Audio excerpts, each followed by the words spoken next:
এবারে বিস্তারিত। খালে চলবে নৌকা, আর সেই নৌকায় চড়ে যাওয়া যাবে নদীতে। খালের দুই পাড় জুড়ে করা হবে সবুজায়ন।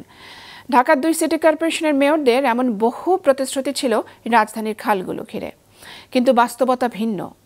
2 সিটির খাল উদ্ধার এবং রক্ষণাবেক্ষণ কাজ নিয়ে জাহেদ সেলিমের 2 পর্বের ধারাবাহিকের প্রথম পর্ব আজ। ছবি তুলেছেন জিন্নুরাইন আহসান।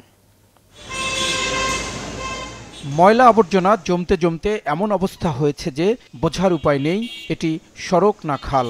এখানেই উত্তর সিটির পরিচ্ছন্ন কর্মীরা সনাতনী পদ্ধতিতে চেষ্টা করছেন ময়লা পরিষ্কারের। এর আগে এই খালে একাধিকবার পরিচ্ছন্নতা অভিযান চালানো হলেও কোনো কাজে আসেনি, এমনকি বন্ধ হয়নি ময়লা আবর্জনা ফেলাও। কে কার জন্য কি করবে? এই যে বিল্ডিংগুলো দেখতেছেন, এই দেখছেন, এই যে ফেলাই, দেখছেন এই যে ফেলাই, যে যেভাবে পারতাছে সে সেভাবে পুটলাইন না, আবার এই যে ময়লা সেই ময়লাই। তো এগুলা তো মনে করেন করতে আসি আবার হইতে আছে, করতে আসি আবার হইতে আছে। পুরো মাসই এটার উপর সিটি কর্পোরেশন কাজ করে, কিন্তু এভাবে তো সলিউশন না। এখানে পাইপটা হলো ছোট, প্লাস এখানে ময়লা এসে ভরে গেছে, যার জন্য পাস হওয়া কোনো প্রকার সম্ভব না। একই অবস্থা মিরপুরের কালশি এলাকাতেও। দখল আর ময়লা আবর্জনায় ভরপুর এই খালটি। পরিষ্কারও করা হয় মাঝে মধ্যে, কিন্তু দখলদারদের হাত থেকে উদ্ধার করে পুরো পানির প্রবাহ ফিরিয়ে আনার যে কাজ করার কথা ছিল তার কিছুই হয়নি কয়েক বছরে। আমাদের ভিতরে অনেক খারাপ লোক আছে, যার জন্য ড্রেনগুলো অতি সহজেই ময়লায় ভরে যায়, যার জন্য বৃষ্টি হইলে পানিটা সহজেই নামতে পারে। ওই পরিষ্কারের কোনো দাম নাই। পানি যদি না নামতে পারে পরিষ্কার দিয়ে কি লাভ? অনেকটা ওই পানির উপরে পাতলা যে আবরণ পরে ওই দুধের সরসরানোর মতো অবস্থা হচ্ছে। নিচে যে ময়লা জমে আছে সেটার পরিষ্কারের কোনো খবর নেই। 4 দিন 5 দিন বৃষ্টি হতো, অনবরত বৃষ্টি হতো, কিন্তু আমরা পানি দেখতাম না। আজকে 25-26 বছর যাবো যখন খালটা উদ্বোধন করলো, পাকা করলো, তারপর থেকে আমরা অনেক খুব ভোগান্তির মধ্যে আছি। একটু বৃষ্টি হলে, আধা ঘন্টা অজরে বৃষ্টি হলে আমাদের দোকানে পানি, বাসার পানি, সর্বদিক দিয়ে এলাকা প্লাবিত হয়ে যায়। ওয়াসার কাছ থেকে খাল বুঝে পাওয়ার পর পেরিয়ে গেছে প্রায় 3.5 বছর। এই কয়েক বছরে ময়লা আবর্জনা পরিষ্কার আর লক্ষ্যহীনভাবে উচ্ছেদ কার্যক্রম পরিচালনার মধ্যেই সীমাবদ্ধ ছিল উত্তর সিটি, বলছে ঢাকার খাল ও নদী নিয়ে কাজ করার প্রতিষ্ঠান river and delta research centre.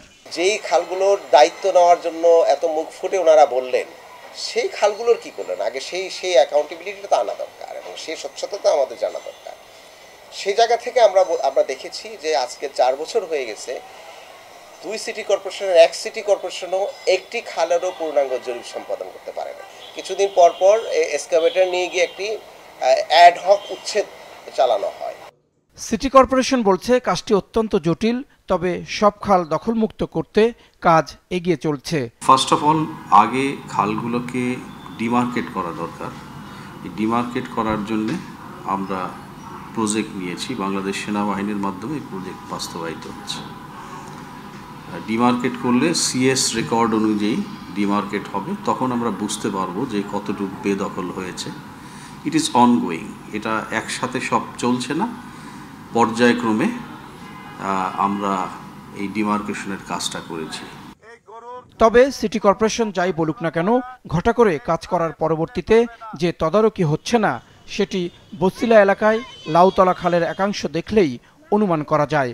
বছর 2 আগে যে খালটি খনন করে নৌকা চালানো হয়েছিল সেই খালটির মুখ বন্ধ করে এখন হয়েছে চলাচলের রাস্তা। জাহেদ সেলিম, মাছরাঙা সংবাদ, ঢাকা।